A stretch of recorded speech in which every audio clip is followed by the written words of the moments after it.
So, a different topic. Hey, Mike. Hey, John. How are you doing this evening, sir? I'm doing pretty good. How are you doing? I'm doing fine. I was kind of looking for a song to come into it with, you know, something to celebrate our North Dakota. I don't know if heritage is the way to say it, because I mean neither one of us were raised here, but, right? You know, yeah. Just appreciate where we're at right now, and especially before we make the well, I don't know if I should say it. Let's not even tease it. We'll tell them when it's time. Okay. We'll tell them when it's time. Yeah. That's fine. Anyways, so it's gonna be some cuts in this episode, apparently. Because I totally lost my train of thought. Well, we were talking about our lovely state of North Dakota and how you wanted to find a song to commemorate our North Dakota-ness. Well, yeah, I know what I was saying.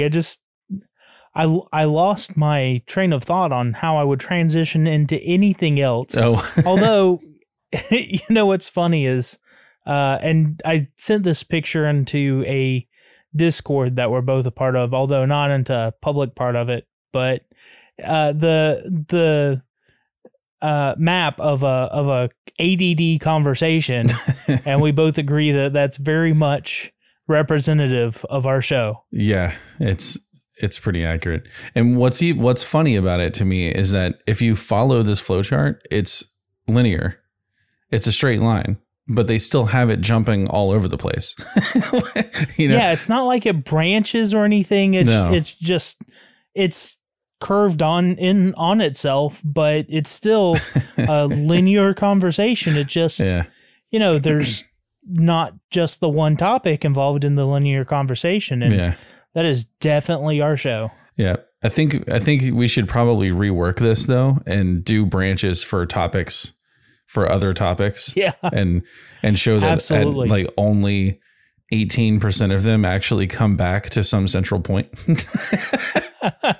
Like there's stubs that go off and there's just kind of end. Yeah. Because the topic has branched off and you mean to come back to it, but it just never really comes around to it. Right. But it's really only a problem, if other people can hear you.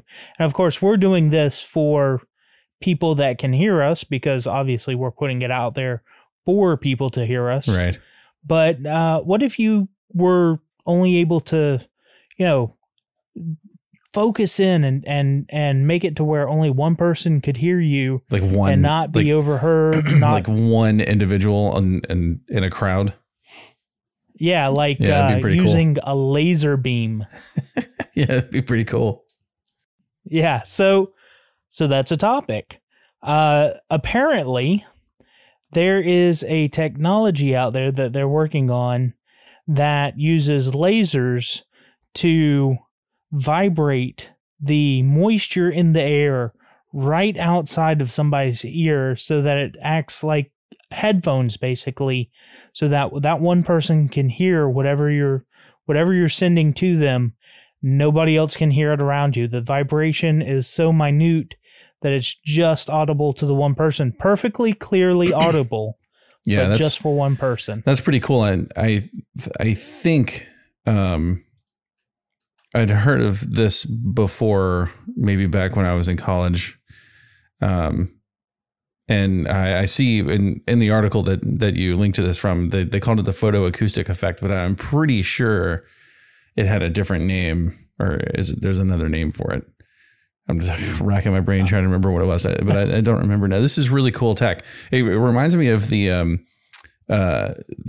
kind of opposite technology that some, I think the U.S. military, maybe not us, I think it was the U.S. military was using in after 9/11 for some crowd control techniques, some non-lethal crowd control techniques. They were using these walls of sound that were extremely high frequency or extremely low frequency, where you couldn't actually hear them. You're about to tell me about the brown note, aren't you? No, But the brown note, the concept of the brown note is pretty funny. Although the Mythbusters were unsuccessful in reproducing it. Well, let's be honest. I love the Mythbusters. Don't get me wrong, and I think their show was really well done, and they did a pretty good job of trying to realistically recreate things, but it wasn't always the most scientific. Sure. So I mean, it was they tried really hard. I believe that they tried to reproduce anything that they were worked on, but just because they couldn't reproduce it, it's not like they were going out and finding all available research on a topic. Yeah. Some of the things and I know they had a research team. I'm sure they did. They did. Maybe they didn't. But yeah, they had a research team. Yeah. But I mean, if it's a protected government project, there may not be available public research to be had on it, right? Yeah. I mean, I wasn't suggesting that the U.S. was making a bunch of Iraqi soldiers and Afghanistan combatants shit their pants. I was just saying. Well, I'm not saying that's the case either. Yeah. I'm just saying that just because the Mythbusters couldn't produce a brown note doesn't necessarily mean that it can't be produced. Yeah. But this kind of thing fascinates me.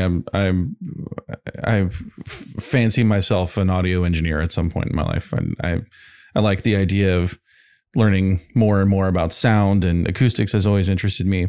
And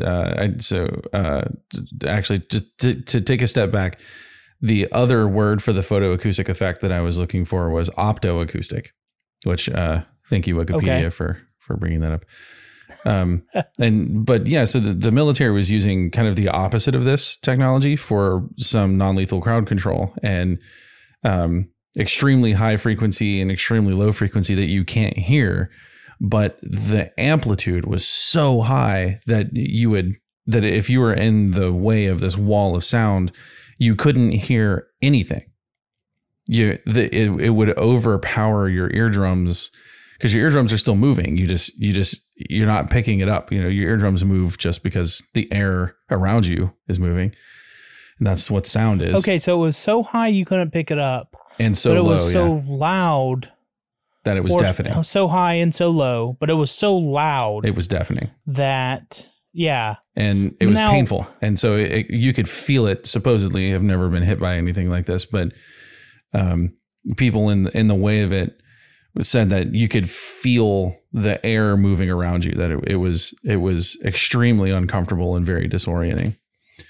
And that's super cool. Yeah. It's super interesting, not necessarily cool, but real quick, I want to take just a small second to recognize a thing. When I started talking about this story on the show just now, when I researched it, I'm like, oh, this is a cool story. It's going to be really cool to talk about. And then when I started talking about it, I'm like, well, it is really cool, but there's just not much that we're going to be able to talk about. And here we are. Here we are. This is why we wanted to start this. I'm having fun. You're having fun. And we're really just tossing around some cool ideas. Anyways. Yeah. So one thing that I'm curious about, though, if it was of such an amplitude to be a deafening volume sound, even though you couldn't hear it. I mean, I work currently in a position where I'm around industrial areas that require hearing protection all the time. So and safety is a huge focus. So one of the topics that we go over a lot is safety related in hearing. So we learn about, decibel levels, that if in common terms, like if it's so loud that you have to raise your voice to hear over it, and you're in that environment for longer than X number of minutes, then there's a higher probability of damaging your eardrums or the follicles that pick up the sound waves, and actually leading to early hearing loss. So I kind of wonder, just because you can't hear it doesn't mean that if it's painful and you can't hear around it, I'm wondering if that would have the same problems of hearing loss if, say, somebody couldn't get out of the area for whatever reason. Yes. In a very short amount of time. Yes, it absolutely could. And because one of the things that can harm your hearing the most is amplitude. Right. And so, quick lesson on waveforms. Sound travels through air in a wave. The air molecules make a wave pattern that you can actually see if you have the right instrumentation. You can see this waveform happening. The taller there's the a wave. Topic we haven't brought up yet that is perfect for that. Oh, the physics of a whip. Yeah. So there are two main features of a wave. You have the amplitude, which is how tall the wave is, and then you have the frequency, which is how many times that wave repeats in a second.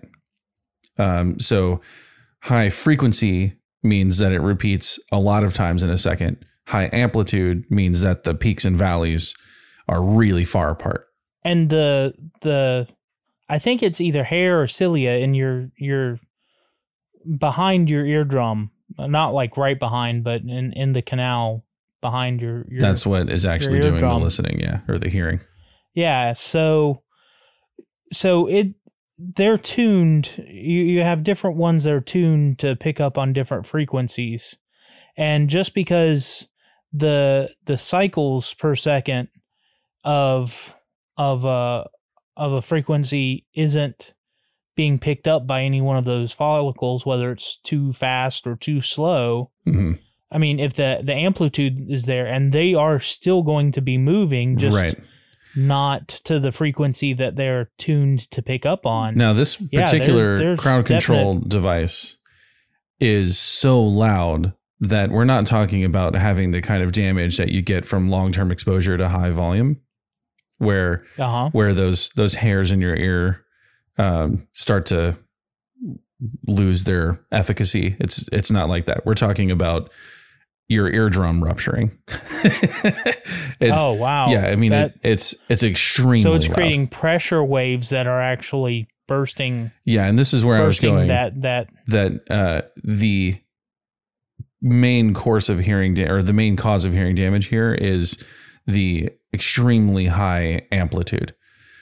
So your eardrum is not just moving back and forth to the wave dramatically, or it's not just moving back and forth rapidly, it's moving back and forth dramatically. Right. So it's fast and traveling a long way. It's a recipe for blowing your ears out for sure. Well, but I said all that to say this thing that you're bringing up here with the what did they call it? Photoacoustic effect is like the exact opposite of this. So they've figured out how to use lasers essentially to, I think you mentioned this, I think you might have covered it, that they use these lasers to manipulate the moisture in the air around a target ear and cause these waves. And so the person can hear this thing as if it's pretty loud. And to them, it sounds pretty loud. But yeah, it can sound as loud as somebody talking right next to them. Right. But it isn't bleeding off into the people around you. Now, right. When I first heard about this, currently it's only really working indoors in controlled environments. Sure. They're working to get it. They're trying to get it to work better outdoors and in regular environments. But yeah, it's even in dry climates or environments. They say if you're able to be in that environment comfortably in any sense of the word, there should be enough moisture that this will work, because if there's like no moisture in an environment, you're going to feel uncomfortable and dry, right? So they said pretty much even in the driest arid deserts, there's still enough moisture to make this for work. this to make the noise. Yeah, that's pretty cool. That you can hear. Now, how far does this actually work? I want to say when I first heard about this, it was less than 10 feet, but I don't remember exactly. Right now, they're able to target up to 2.5 meters is what they mentioned in the article. That's a little over 8 feet. But they're working on longer ranges. Cool. Yeah. So yeah, that's a little over 8 feet. Yeah, that's really neat. That's, that's a good find. It's 2.5 meters. It's 2.5 meters. I mean, of course, it's like 8-ish feet. Duh. No, just like, yeah. Let's face it. If you know that conversion, I'm American. Of course it is. If you don't know the conversion, I'll happily do your conversion for you to get you into the only. Why are we the only country in the world that does imperial still? No, we're one of 3. I mean, come on. Is it 3 at the last? I said 1. I was being hyperbolic. I thought it was actually 2. Yeah. No, there's 3, and the other 2 are like much smaller countries than us, and I think both of them are like third world countries. I'm not absolutely sure. I'd have to Google it. And I'm saying this like I don't have a computer right in front of me where I can Google imperial measurement. So I just looked it up. 3 countries are not using metric: Liberia, Myanmar, and the world superpower of the United States of America. I mean, and Liberia isn't necessarily like fully third world. Myanmar, I'm not sure what their status is on how advanced their culture is. Sure. But, you know, United States is quickly becoming third world. I don't know about all that. No, we're definitely not like becoming third world. I know a lot of people will say that and actually truly believe it, and they have never seen what actual third world is. I mean, we are far away from third world. Yeah. But why aren't we using a common sense measuring system? Because America. That, you know, on base 10, I mean, oh God. Yeah. America. Yeah. You know, and what's funny about, you know, talking about looking at this map and seeing how small Liberia and Myanmar are. They are tiny. They're tiny. We have states that are that size or bigger. Well, that's wild. Let's be honest. England, one of the historic, you know, world superpowers. We have many states that are larger than England. Right. Many. And on maps, it doesn't necessarily look that way. If you're looking at a square map that has the poles stretched out because of that stretch. But there's some utility that you can take a country and then drag it to compare its actual size against other countries or states, and it is surprising. After being used to seeing a squared off map all the time, It is really surprising how small England is compared to most of our states. Yeah, that's just true. Crazy. And anytime I think about borders, I remember, I think it was John Glenn, the astronaut John Glenn, that said, he made the comment that when you're in space and you're looking down at Earth, you can't see those borders. And and he said how that he talked about. I think, man, I'm going to screw this. Somebody is going to hear this and say that wasn't John Glenn, you moron. And whoever it was, it was an astronaut from, I believe, from the Apollo program, and he was making the comment that you know, when you're up there and you're looking down, all you see is this thin atmosphere It's not this towering sky over you. It's this thin layer of gas that just barely hugs the surface of this planet, and there are no borders. And it really changed the way that he looked at life on Earth. And I think that's I just like beautiful. I like the Abraham Lincoln quote about, when you're looking at the Earth from the surface of the moon, it really puts in perspective how small we are. Abraham Lincoln said that. That's what I saw online. Yeah, I'm pretty sure you were lied to. I love quote misattribution. Absolutely.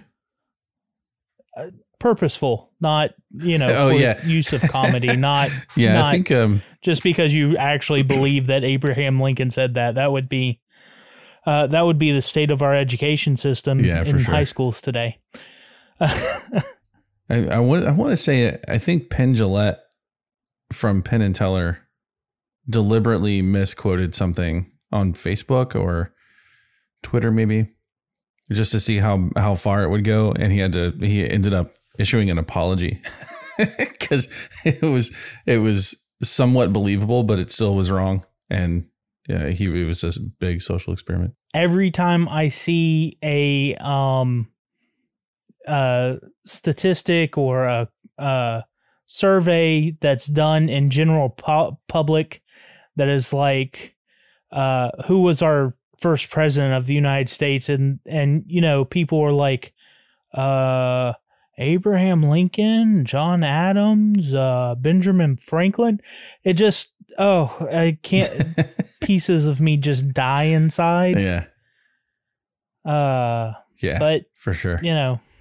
Public. And you never know how many of those people are just going like, I don't have time to even give this a percentage of my thought process. I'm trying to get to work and aren't really giving it an honest answer, or maybe they're trying to troll the survey taker or whatever.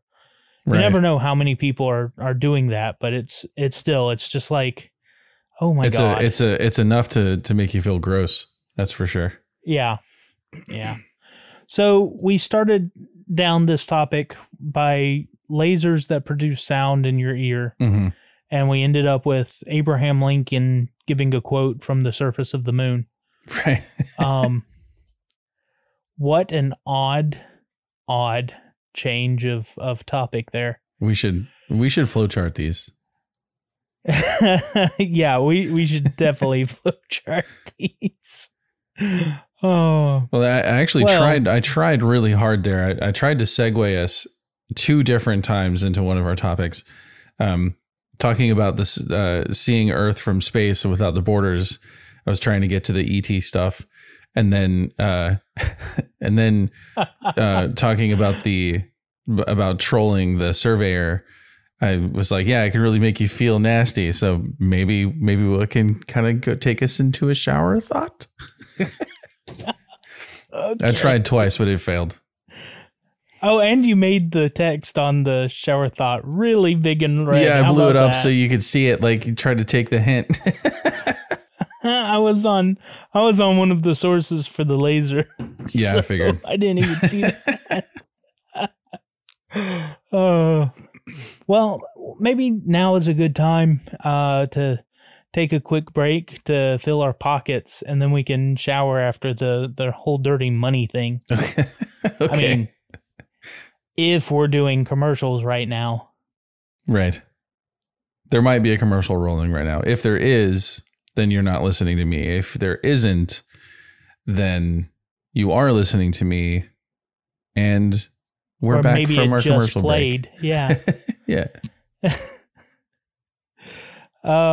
So now that we maybe actually made some money to help keep doing this passion project of ours, maybe passion project.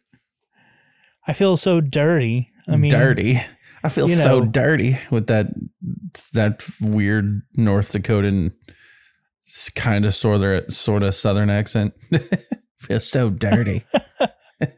Okay, so I spent a lot of my formative years in the Southwest or Southeast.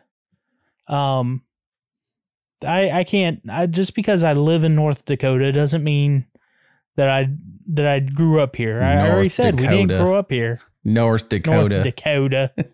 But let's get in the shower, Mike. Take a quick shower. Yeah, let's take a shower and get naked with me. Get soaped up, and we really need a sound effect for this, by the way. But for right now, like we're still starting out. Toilet flushing. So. I was thinking maybe shower going and la la la la la la la. Oh, yeah. So maybe we'll produce that someday. Yeah, maybe. But the shower thought of today, if I can read it because somebody made it all big and red. There we go. I fixed it. If we were...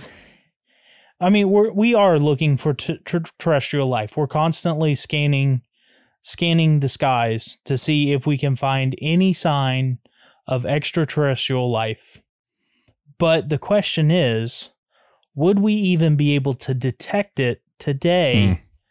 And this is something that just kind of popped in my head last week while I was taking a shower. It's just like, well, yeah, we're listening to all this, but like the nearest galaxy is how far away? The nearest other solar system is light years away, right? So yeah. So the nearest solar system is Alpha Centauri, and it's a little over 4 light years away. It's surprisingly close. Really in the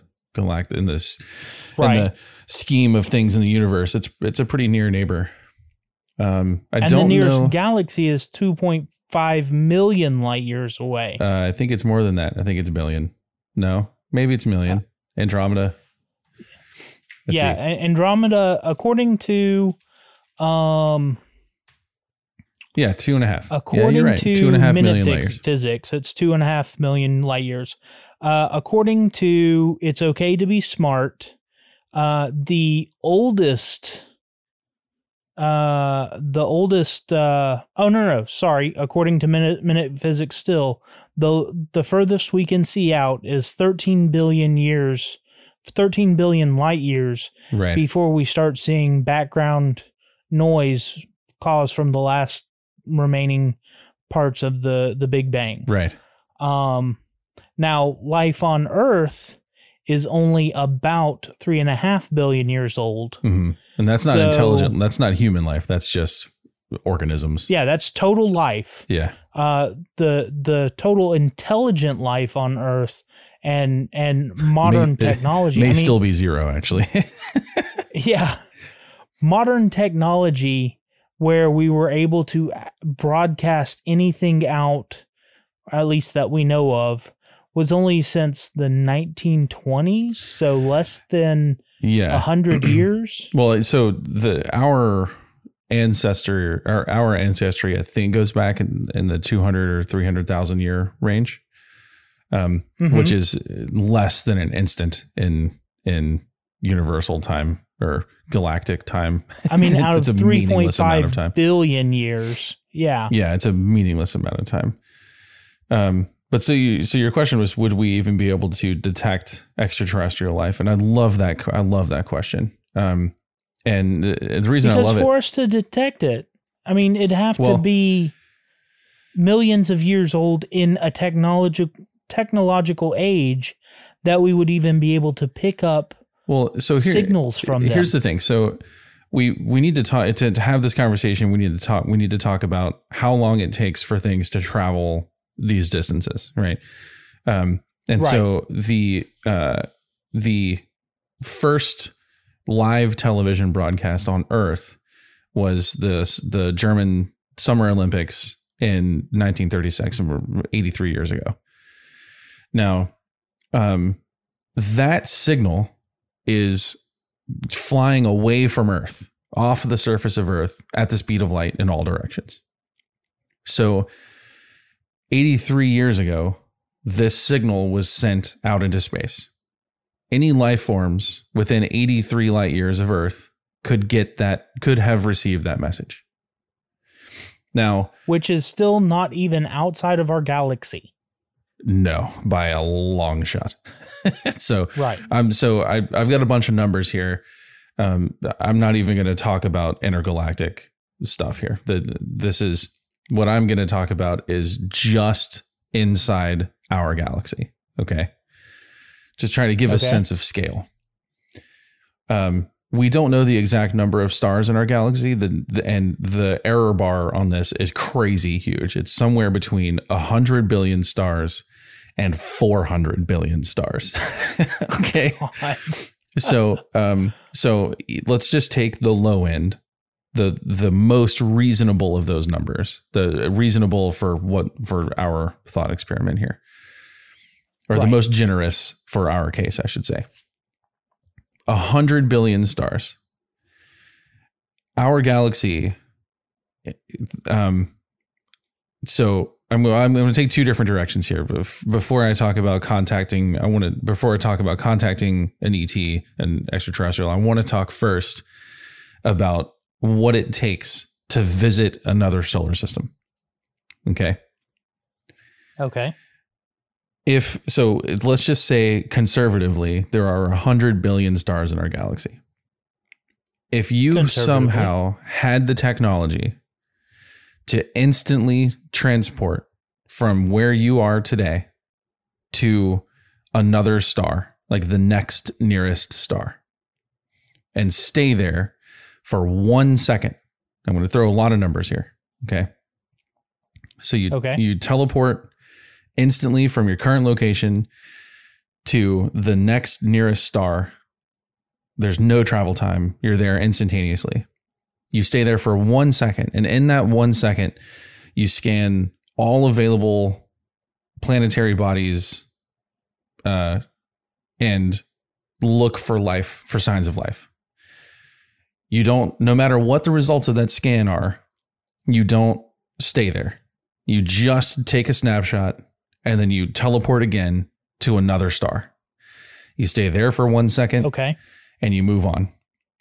If you did that for just 1% of the stars in our galaxy, with the conservative number of 100 billion stars, that process would take you 31.7 years. Jeez. You spent 1 second at 1 billion stars with no breaks. You didn't have a shift change. You didn't resupply. You didn't sleep. You didn't do anything. Yeah. No breaks. Travel to a different solar system. Once a second. Scan. Yep. Yeah. Once a second until you got to 1%. Now, that's 1%. And it took nearly 32 years. Now, if we take the higher estimate, the 400 billion stars, 1% of that is 4 billion. You do that for 1 second. You do the exact same thing where you visit a system for 1 second. That's 126. That's longer than a current lifespan. 126.8 years. That's just for scanning those locations. So you're going to spend 31, somewhere between 31 and 127 years scanning all of the stars in the nearest 1% of the galaxy. Okay. And when you're done, you're going to go back to your home planet and you're going to report your findings. You're going to say, these are the stars that have life around them. At that point, they could then... If you even found any that have life. If you found any, yeah. So at that point, you could then send out another teleportation ship and go do whatever you're going to, harvest them. Because let's be honest here, if we're talking about a civilization that has this level of technology and this level of control over energy, over time and space, this is not. Yeah, we're talking about probably way far beyond any kind of technology that we have, obviously. Obviously, yeah. They would be so far beyond us right now. Yeah, we mean nothing to them.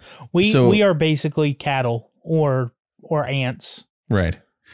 Compared to what the technology they would have. Yeah. Now you would have to have 100 drones that can do this teleportation thing and send them out into the galaxy in order to get a report back from all 1% sections, to split up the galaxy into 1% slivers.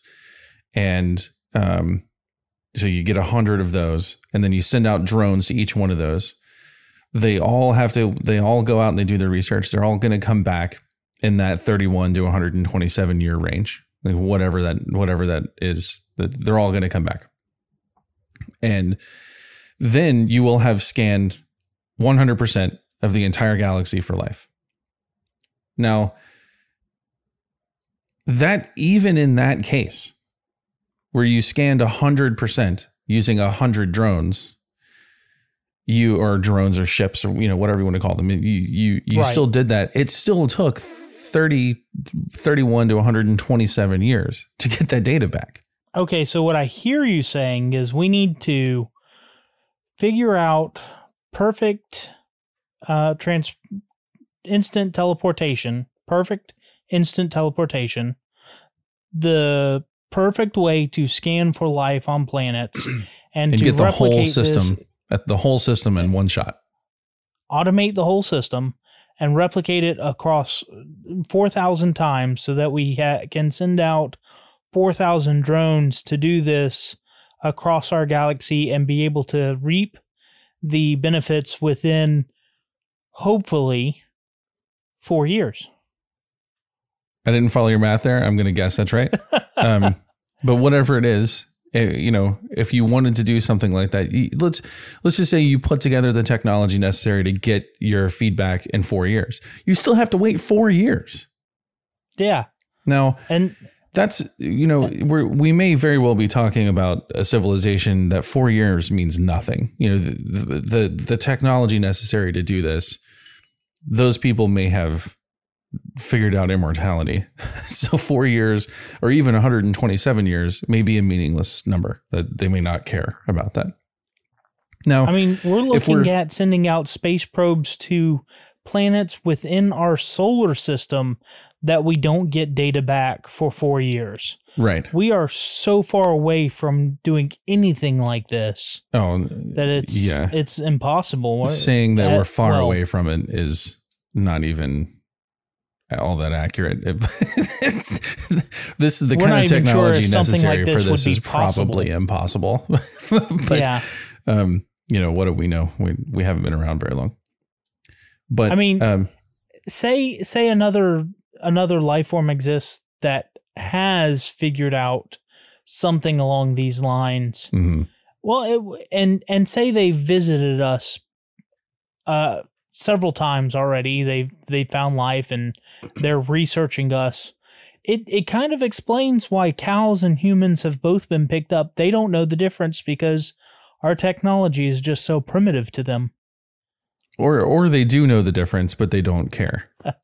And I think it was we may have even mentioned this in a previous show, but I think it was Neil deGrasse Tyson made the comment in an interview that we are just a couple of % different from chimpanzees in like genetically, and that difference means that difference is enough that we can raise chimps in captivity and they have no idea that they're in captivity.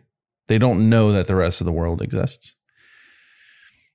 If that's just the difference between 2% in genes, going up against a race of creatures, a race of intelligent beings that are capable of this level of investigation into the galaxy, we may very well be in captivity right now.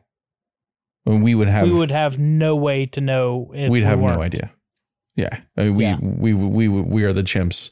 We are less than chimps in that we're ants in an ant farm compared to a civilization that has this level of technology.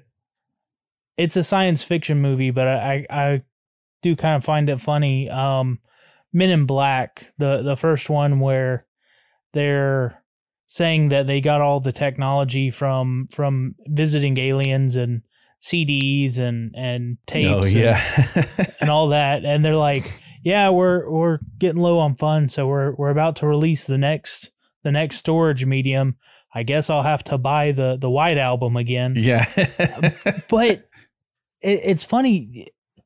We don't know where bursts of inspiration come from. I mean, there's no way that we can say that when we have a sudden creative or technological burst of sudden leap forward in technology because like somebody the industrial just had revolution, for example. Yeah. Right. Somebody just had a random idea of, oh, well, I can make parts that are the same, a bunch of them out of casts, and then we can put them together on an assembly line and it'll make things go so much quicker. Who's to say that thought wasn't pushed into Henry Ford's mind or right. what's the dude that made the cotton gin, Eli Whitney was his name? I mean, that sounds right. Who's to say these great inventors and thinkers aren't just being fed ideas that have made great turns in our history? I mean, how do we go from figuring out a cotton gin, which is basically just rakes combing through cotton to pick seeds out, to microprocessors that are nano-sized transistors on a silicone chip within, 150 years? Right. I mean... Yeah, it seems impossible. It seems impossible. It does. It seems absolutely insane when you think... And today we're used to it. I'm looking at this lit screen with the whole of human intelligence available at my fingertips, and I don't have to think hard about it. But, a lifespan ago, this was science fiction. We're not in the same room right now talking, and we're recording this podcast, and later we're going to we don't even like email. I just hit save and it automatically saves and you grab it from where it's saved at and edit it together. We're using a Google Sheet to track our topics for these shows, and we can see each other editing live. So, it's a whole, we did that from, what did you say, 150 years ago? We had developed the cotton gin, and now we're live editing files over the internet. It's wild. I mean, 60 or 70 years ago, telephones were a novel thing to have in the house. I mean, yeah, seriously. So if we can take it back to the actual question from the shower thought about detecting extraterrestrial life. Right now there are some projects in the works, or projects that have been going on for decades, even the search for extraterrestrial intelligence, also known as SETI. They use a variety of radio telescopes in several places around the world, and have been searching the skies. There are a couple other ones. SETI is a really... You can help by adding processing power to the SETI processing array. It's really cool stuff. They use a distributed computing model, so you can use their application called SETI at Home with the little @ symbol, SETI at Home, and you can lend your computer to the search for ET. But anyway, in addition to SETI, there are several others, and a problem or a criticism of these experiments is that they are looking for things that we're looking for things in space as if we were trying to find humans. In other words, right. We're looking for things like old television broadcasts, radio broadcasts. We're looking for things like we're not really trying to find things like ships, like spacecraft, because a spacecraft is tiny and compared even, and unless we're talking about a Death Star that's the size of a planet or a moon, you're not talking about it as something that's large enough to really be able to track from here with current technology. So, but, I mean, are we really just looking for radio transmissions or structured transmissions? Because I know the SETI project has picked up on a lot of interesting waves that they've seen or electromagnetical anomaly, and have been able to filter through a lot of it and explain a lot of it away. But they're not just looking for TV signals like what we sent out for the German Olympic Games. I mean, right, but they're looking for different things. They're looking for things that we know exist. Right. They're not looking for things that we don't know exist, obviously, because we don't know they exist. So it'd be kind of hard to look for it. I mean, just saying. Yeah, and much less to reliably design a detector of some kind for the thing. So yeah, design a detector for some sort of transmission that we have no idea the properties of or how it would work. Subspace transmissions that we can't do and is just theoretical. Well, out of science fiction. And that's the thing. So the likelihood that we detect some other life form out there that is beyond us and technology is probably pretty small. Now, the chance that we find someone out there that's at our level or earlier is probably pretty good. I'm not talking about the likelihood or the likelihood of habitable planets being inhabited. I'm talking about we're less likely to find someone who has technology beyond ours than we are to find somebody who has technology like ours or less. Well, let's specify that. There's likely going to be a short span of time that the transmissions coming from a civilization around our level of technology is going to take the form of radio transmissions. I mean, we just talked about a way to communicate with somebody using lasers so that only they could hear it. Yeah. What's to say that we don't find other ways of communicating between two people or between masses of people that no longer require electromagnetic waves that just broadcast out without control? We already try to focus things for satellite communication and whatnot that don't just splay out into space. Yeah, it's like if you turn on a light bulb that doesn't have a shade on it, and you have somebody drive away from you until they can't see it anymore, they're going to stop much closer to you than they would if you had a laser you were shining directly into their eye. Now, if you were doing that, they could drive much further away. And this is the problem. This is where I was headed, actually. The 83-year-old Summer Olympics broadcast is going out from Earth like a light bulb. It's going out in all directions. So by now, it's extremely diffuse. I don't even know if it is still classified as detectable. So it may not even be detectable anymore. that signal may have completely dissipated into space, and it may be just gone forever. And again, it hasn't even left our galaxy yet. Yeah. I mean, like I said, I'm not even going to touch the galaxy stuff because galaxies are so big and so far away that it's meaningless to talk about in this context. But what I'm getting at is it may not even be that we're looking for, let me rephrase that.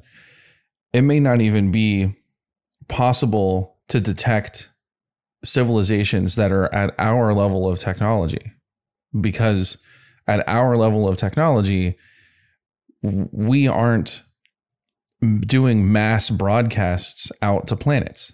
We're doing these ambient accidental broadcasts like the Summer Olympics from 1936. Right. Now we do have some more focused communication arrays where we can, I believe it's the Very Large Array is that New Mexico, Arizona, that can broadcast. I'm going to screw it's not the VLA. I'm sorry. I don't remember the name. Is it Arecibo? Doesn't matter. We do have broadcast technology that is aimed out into specific regions of space, and we're just blasting as much information as we can in those directions. But that's really tight focus. It's the equivalent of trying to hit, it's an equivalent of that shooting sound lasers into people's ears. I mean, we're trying to target stars, so that entire solar system, gets the broadcast. And we just hope because that hopefully there's nice aliens on that system. Well, but it may not matter. So, because that's the other thing. Let's just say the nearest star that has, because there are so many factors at play here. Yes, there are a huge number of stars in our galaxy, no matter what the number is, between 100 and 400 billion. Both of those numbers are huge. Even if it's just 100 billion, and we're able to tell some civilization 40,000 light years away that we're here, it still took 40,000 years for that message to get to them. And then them responding is going to take another 40,000 years, assuming that they were able to immediately understand it. So that's an 80,000 year turnaround on that communication. So it's not even really a question, not really just a question of technological difference. The sheer size of the universe is the thing that's at play here. And this is why I was giving the example of visiting those stars every 1 second for just 1% of the galaxy.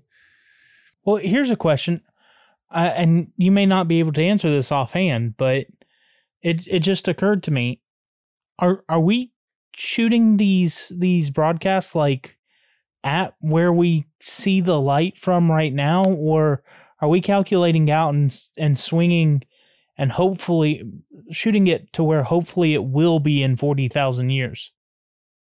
That I don't know. I would assume that these people are doing it correctly. I would assume so, but because really they target regions of space. Whenever I see articles or watch videos about this stuff, they don't talk about trying to hit Alpha Centauri. They talk about aiming for regions of space where they say there's a collection of stars here in this location. They know there are 30 systems here, and we know that out of those 30 systems, half of them have planets. There were 30 systems there 40,000 years ago. Well, it's probably different than that, because that would imply that all of those stars are really close together. So it may be that one of those systems is 40,000 light years away. Another one is 10,000. Another one is 100,000. You see what I'm saying? Like, just because they're in a small cluster that's the size of your pinky nail doesn't mean that they're not vastly further away from you right now. So that only makes targeting worse, though.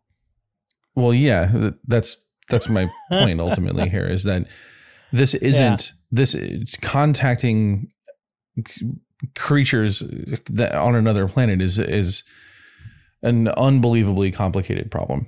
You've got the time it takes for that communication to happen one way.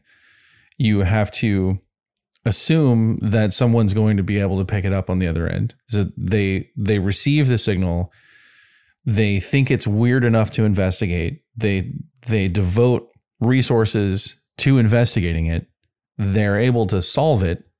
Then they're able to fabricate technology that matches that kind of broadcast and send it back to us. But here's the funny thing about that. In 40,000 years, we're not going to be needing that technology anymore. In 40,000 years, it's entirely possible that no person on Earth even exists, much less even remembers that technology existed. So it's probably meaningless unless we're able to find somebody really close, like Alpha Centauri. I mean, there's a lot of stars. There's a 40 something stars that are less than 20 light years away. I mean, that's plenty of time for us to send messages out and get a response back in one human lifetime. And I was just semi-complaining, just discussing half a second lag in our call that we use to make this podcast and how difficult and that here we are is to talking work about around. An 80,000 year lag. Yeah. Yeah. And think about that too. 80,000 years. That's, we're talking about the human civilization.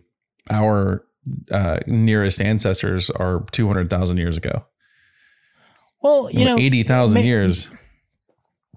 Maybe we will time. still be around, because and time for a different topic now.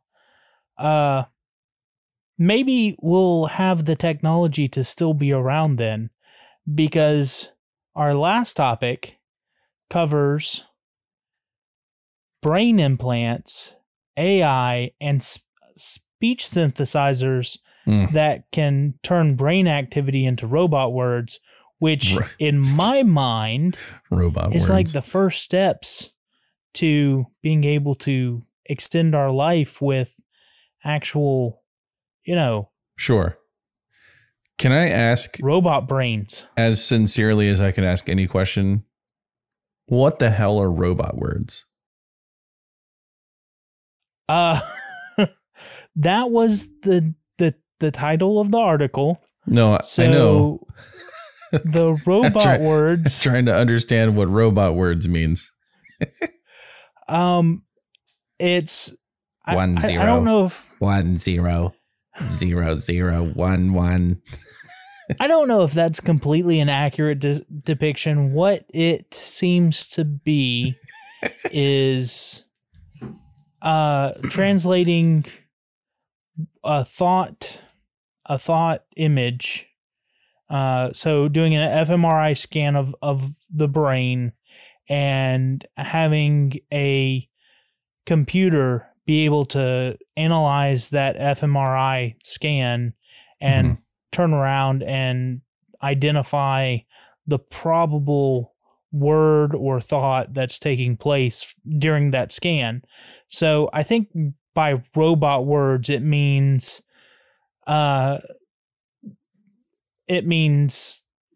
compare it against a database of machine learned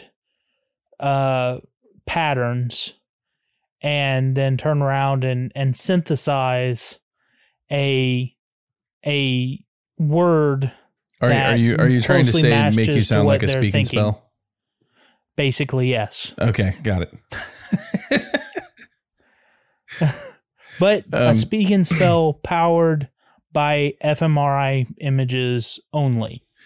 So I'm a gamer. I play lots of games. I spent an obscene amount of money and time playing a video game called EVE Online.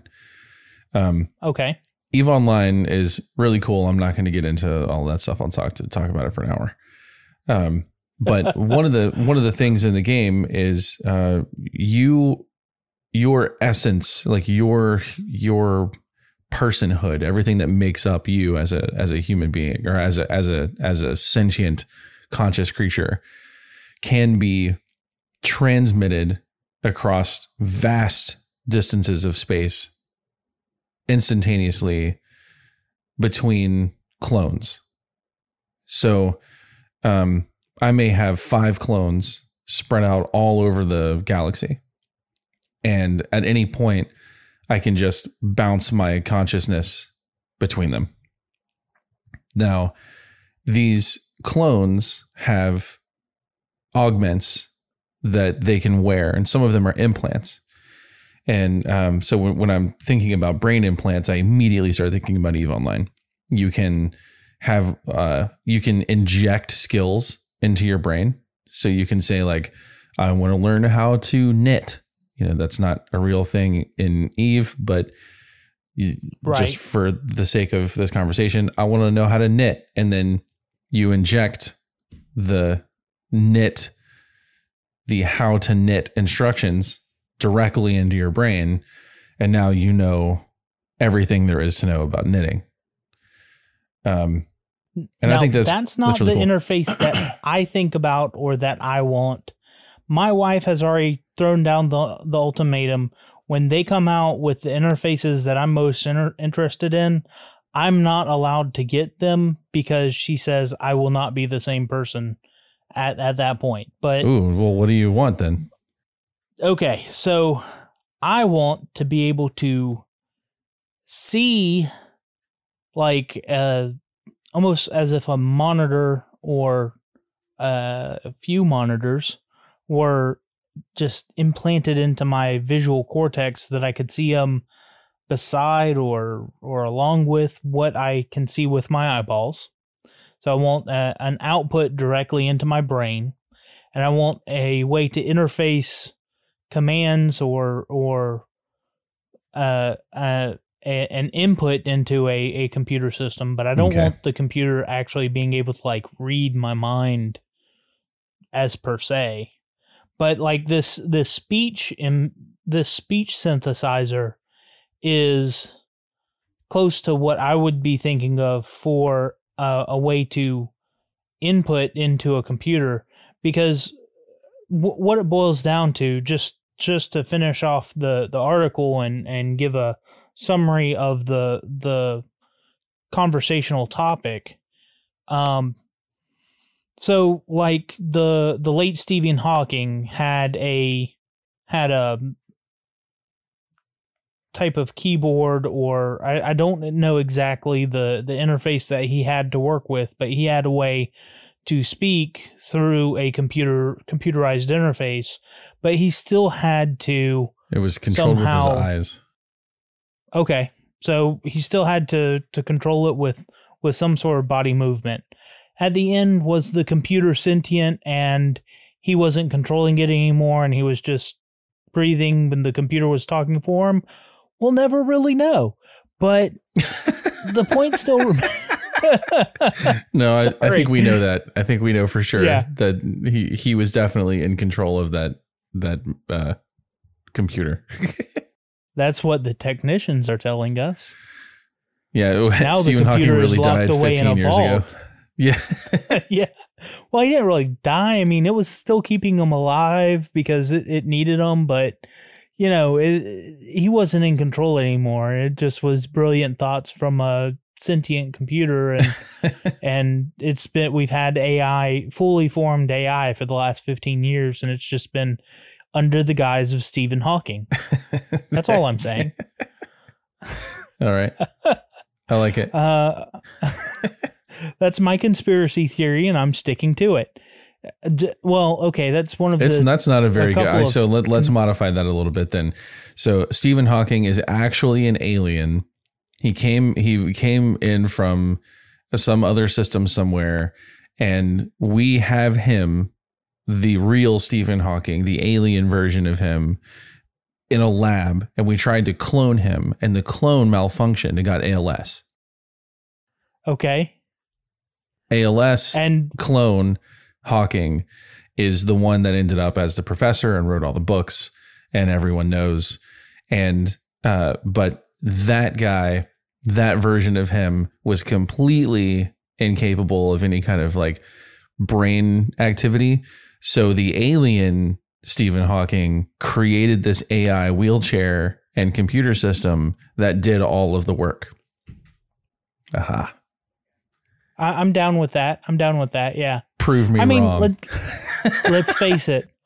All of this is a intricate, artificially created reality for me to experience because I'm the only one that's real. We've already covered this. Sure. It's just how it is. Sure. And if you would like to see where that comes from, go back to episode 1 and listen to it, and you'll find all about my delusion of grandeur, where I'm the only real one that exists in this reality.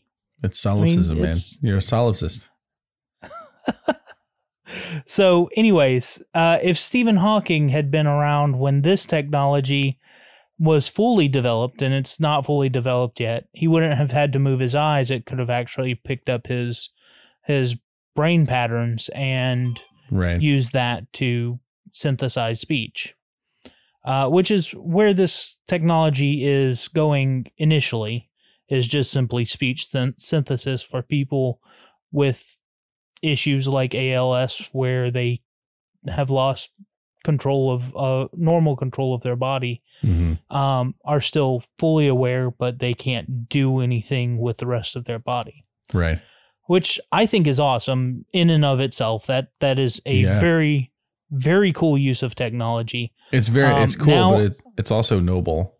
I mean, that's a thing that encourages me a lot when I see these new prosthetic limbs that can help you stand up and get some of your independence back when you're a triple amputee, and you can't get around basically.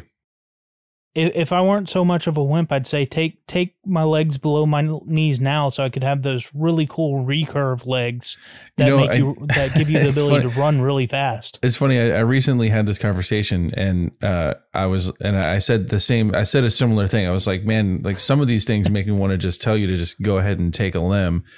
And the person I was talking to asked if I wanted to replace them with like the recurve legs.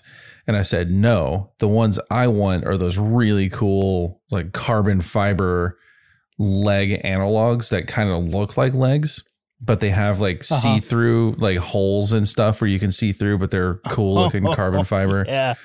Like that would be cool. Paint it matte black, or something. Hey, if you don't have your leg anymore, you can have best of both worlds. You can just change it out whenever you're feeling like it. Absolutely. I mean, it's stuff like that. It makes me wish I'd actually gone into mechanical engineering so I could have my regular leg, my carbon fiber matte black with like green LEDs, have that for my legs, and then set up some kind of button where I can hit a button and it becomes a recurve leg so I can run fast. Oh yeah. That's pretty wicked. I'm not trying to downplay. An awesome idea. I'm not at all trying to make light of people who are amputees and have to go through this. I think that some of the technology that's out there for you guys is really cool. Yeah. I mean, yeah, I understand that if you were in a situation unfortunate enough where you have to lose a limb, there's definitely some psychological issues that you're going to deal with. There's rehabilitation. It's painful. It's a serious topic. We're really not trying to make light of the situation at all. But there is some really cool technology available now. And going back to the idea, technology has progressed so far so quickly. This is something that wasn't available, 20, 30 years ago. And there are some technologies now, not for everybody, but this speech synthesis is another thing that's really cool. We kind of joke, go ahead and take a leg and I'll take one of those prosthetics, but no, I wouldn't want to lose my ability to speak just so that I could have a speech synthesis Right. Although I'm almost not joking about taking my leg for a recurve or carbon fiber neat looking thing, but Yeah. then you do lose, the feeling. So I'm kind of a little bit at a loss on which way I would go there if that Yeah. were an option. Um, But we're I'm talking seriously about, not making light of it. I'm yeah, actually serious. The technology is cool enough for me to give pause and go, man, maybe I could lose a leg for this. yeah. I mean, so we're not making light of people and tragic incidents that have happened to people. Right. But there's a lot of cool technologies. Now, what I would like, and it is totally not altruistic in my intentions here, I would love if this speech synthesis technology, once it's perfected and able to go to good use for people to speak who can't speak anymore, then continued development after that to where I can put it to use to interface with a computer faster than my chubby meat sausage fingers can interface with a computer. Meat sausage fingers. Yeah. Yeah. And Well, I think that did you see the thing with Elon Musk where he was I'll just recap it. So he it's not lost on me that we need to wrap this up, but let me just hit this real quick and we'll call it. He was on the Joe Rogan Experience, the Joe Rogan's podcast, and he made the comment that he was the I Did Not Inhale podcast that he did. Yeah, he really didn't inhale. The guy has no idea how to smoke weed. I noticed that too, but I wasn't going to actually go there. Yeah. So anyway, so he made, I don't remember exactly how the conversation started, but essentially Elon made the comment that we are already cyborgs.